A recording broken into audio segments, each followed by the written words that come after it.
Hello everyone, this is Zelx here, and today we are gonna gnaw you down to the bones. This is Reanimate Cerberus OTK. Yes, that idea might sound very foreign to you, because I assure you it has never been done before. Why? It took me 100 games in unranked just to even get one full OTK from 20 hit points down to 0 with Cerberus. I can assure you no one else has done this. So, what makes this OTK so difficult? Well, one, we have to reanimate Cerberus with Helio and Poison Apple of Revival. So, the requirements means we have to fuse at least 5 cards into any of our cards. And fusing any more risks you reanimating a Corpse Crusher or a Curse King if you have Burial right there. And fusing less means you don't reanimate Cerberus at all. Rally Hunter must never be played for his 5 play point, you must always place him for his Crystallize.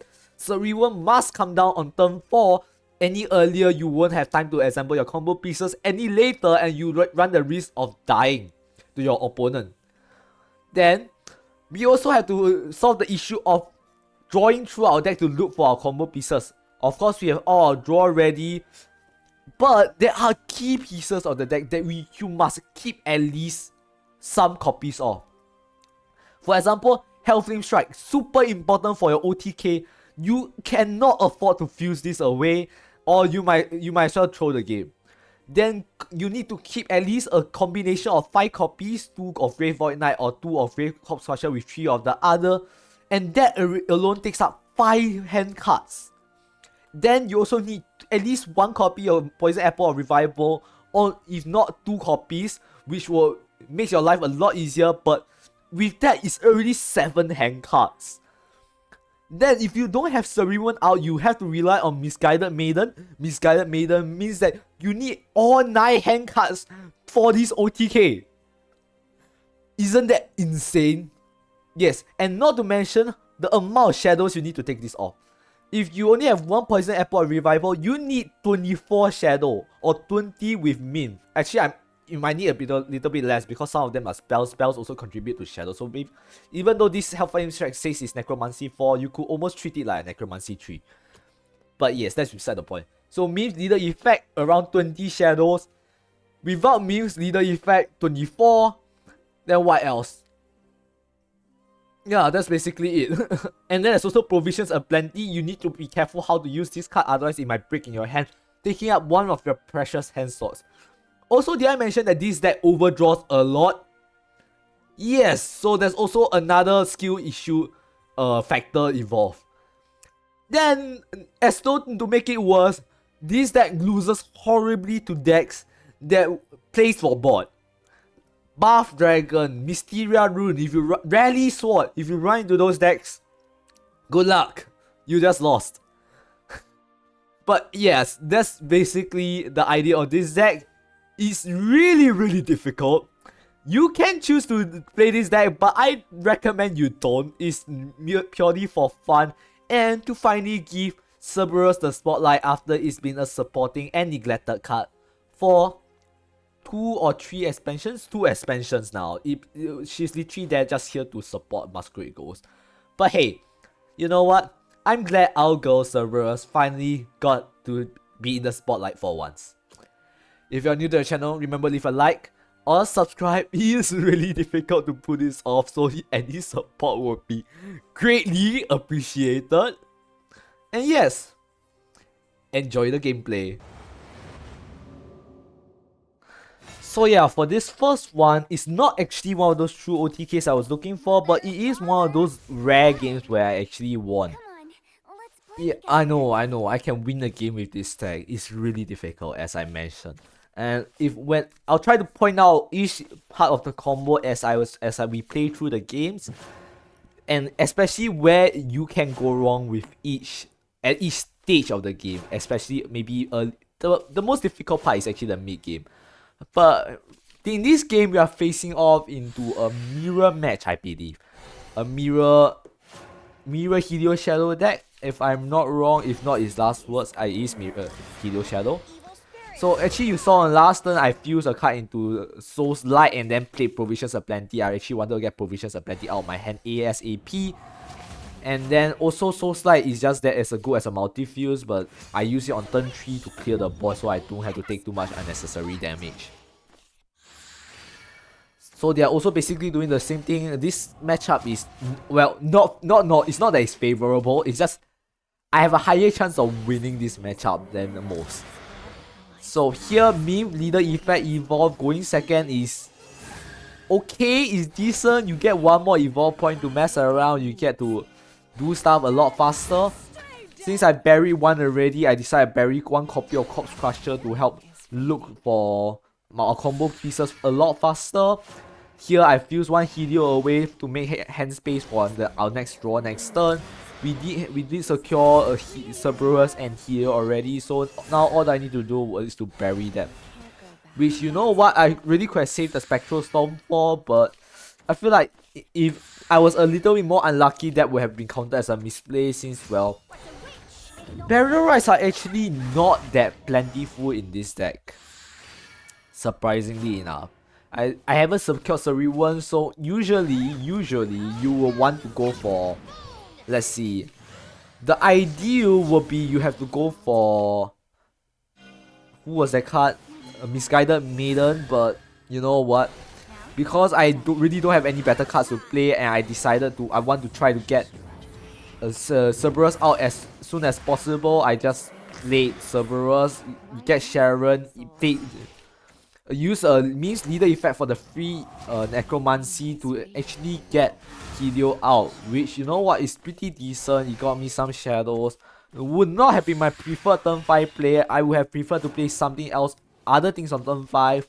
It's good swing though, which actually allows us to net 9 damage total on our opponent. And because I'm performing Necromancy to draw for more cards, I also burn that. Burning cards isn't that, it's a commodity, it's really common in this list, since you overdraw very often, but it's also not bad so long you don't burn your combo pieces. Why? Well, you get free shadows that way. And I'm only at 4 fusion, so I still need to fuse one more time for Cerberus to become active. Meanwhile, I think they are a little bit slow. I believe they have buried a Grave Adjudicator, which is why they reanimated it instead of a Gilgamesh, which honestly is a misplay. You should always try to get a Gilgamesh down. Grave Adjudicator is just too slow compared to Gilgamesh. If you want to play Grave Adjudicator, just play the normal Transmute Shadow instead of the one with Gilgamesh. Then what's next? Right, Misguided Maiden. Now we have to go for OTK. I don't believe I can fuse anymore. This is why I decided to go for the berry.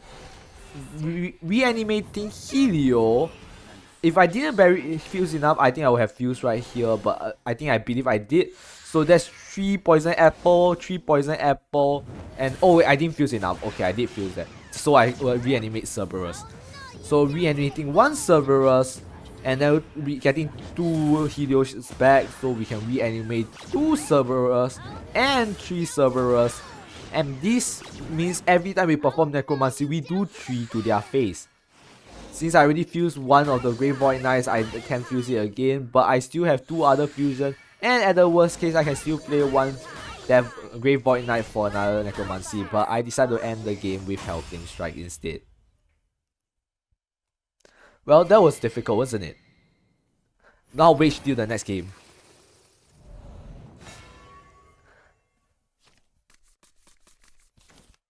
So this is other one. This is the game.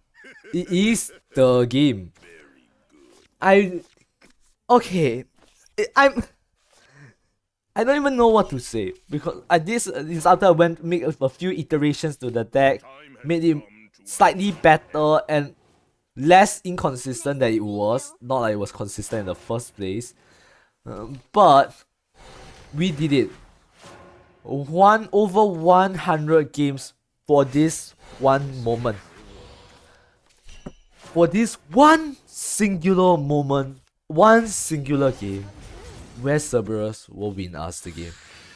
But let's go through every single bit. I'll walk you through my thought processes and the decisions I made. So just to show you how incredible this moment is in Shadowverse history. So as you've seen, I played Relic Hunter on turn 2 for its Crystallize. The matchup is also really good. Last words, usually their followers are low hit points, so I can usually deal with them quite easily with Soul Slide or with, well, Cerberus Soul Slide combination. I played Soul Slide with Vault Fusion just to get stock up on a little bit more hand cards, see if I can get something else. I have Helio, I have Cerberus. Cerberus comes down on turn 4, which is the perfect turn, the sweet spot, where we can control whether it pops on turn 7 or turn 8. And as you can tell, the board is really easily cleared by Soul Slide, which is why I quite like this matchup. It's one of the more favorable matchups for us. They did get 3 Dark Alices, but I'm perfectly fine with that. If I lose, I lose, but I have a higher chance of winning now. Me, Burial Rites, Cerberus. So now we have both of our key combo pieces in our graveyard already. I got Leader Effect off. With that, I used 4 shadows to draw through my deck. Soul Slide to fuse Curse King. And I believe I used Provisions Aplenty. Okay, I buried Min first and then I drew using Provisions Aplenty. So this hand is not actually bad. I have 1 Health Flame Strike. I have 2 Corpse Crusher, 2 Grave Void Knights. Actually, I have 3 Corpse Crusher, which is already good enough. It's good enough. It's perfect. I just need to survive until turn 7. I really need to Burial Rite a little bit more in the coming turns, so I can I can cycle through my deck a little bit faster and try to look for maybe another copy of Poison Apple or at least another copy of Health Flame Strike. The more Health Flame Strikes you have, the better it is for you. So here I fuse and use Soul Slide to clear.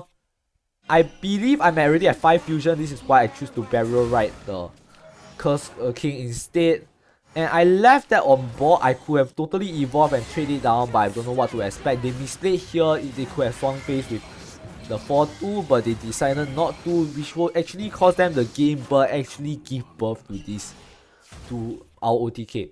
Grave Adjudicator is really good for us. It's actually a target for Helio to run into multiple times over and over again.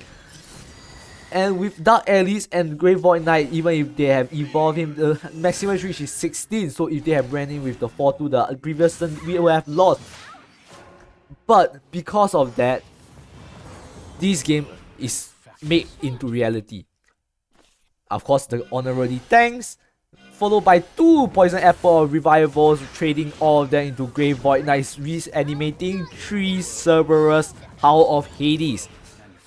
And then with the number of cards we have hand, you see, and the number of shadows, we basically have 26 or even more. 23 right now because I run the other one in. Grave Void Knight Fuse, draws a guy, actually draws a Helio, pinging phase for 3. Grave Void Knight second Fuse, pinging phase for another 3. Next up, Health Flame Strike, 2 to phase and 3 from the pings. Another Health Flame Strike, 2 to phase, another 3 pings. Grave Void Knight on Fanfare, another 3 ping because of Necromancy, and finally our last Grave Void Knight, ping another 3. Thanks so much for watching, and you just witnessed Shadowverse history.